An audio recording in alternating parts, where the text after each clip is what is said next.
ناظرین پہلے بھی عرض کیا تھا کہ تحریک انصاف پر اللہ کا کوئی خاص کرم ہے. جب بھی ایسی صورتحال بنتی ہے کہ پارٹی انتشار کا شکار نظر آتی ہے, خلفشار کا شکار نظر آتی ہے, تو کچھ نہ کچھ ایسا قدرتی طور پر ہو جاتا ہے کہ پوری پارٹی سب اختلافات بھلا کر یکجا ہو جاتی ہے. پچھلے 2 ہفتوں سے پی ٹی آئی کے رہنماؤں نے اپنے گندے کپڑے میڈیا کے سامنے دھونے کا جو گندا سلسلہ شروع کر رکھا تھا. یوں لگ رہا تھا کہ کوئی پارٹی جو ہے کسی کنٹرول یا ضابطے میں نہیں ہے. اس پر سرکاری جماعتوں کے رہنما بغلیں بجاتے ہوئے نظر آ رہے تھے, مگر پھر عمران خان کے وفادار ساتھی مراد سعید نمودار ہوئے. گزشتہ روز پشاور کے نشتر ہال میں جانثار عمران خان سے خطاب کرتے ہوئے مراد سعید نے عملی طور پر پارٹی کی قیادت ایک طرح سے آپ کہہ سکتے ہیں کہ اپنے ہاتھ میں لے لی ہے, یا کم از کم پیغام دے دی ہے. اپنے 10 منٹ کے خطاب میں مراد سعید نے کارکنوں کو دوبارہ ان کے پاؤں پہ کھڑا کر دیا. مراد سعید نے جس 2 ٹوک انداز میں آئندہ کا لائحہ عمل دیا ہے, اس کے بعد پوری پارٹی اب ان کی طرف دیکھنے لگی ہے, اور حکمرانوں کی تحریک انصاف کے اندر پھوٹ ڈلوانے کی جو ساری سرمایہ کاری تھی وہ ایک لمحے میں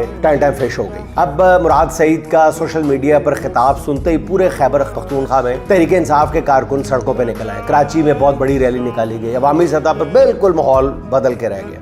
مراد سعید نے پارٹی کے تمام ارکان اسمبلی کو کل اڈیالہ جیل کے باہر علیمہ خان کے دھرنے میں شرکت کا بھی کہہ دیا. میری نظر میں ناظرین کل ہی پتہ چل جائے گا کہ تحریک اب آگے چل کے کیا شکل اختیار کرتی ہے. اگر دھرنا ہو گیا تو بھی یہ بہت بڑی بات ہوگی, اور اگر علیمہ خان کی اپنے بھائی سے ملاقات کروا دی گئی تب بھی یہ پی ٹی آئی کی بہت بڑی کامیابی ہوگی.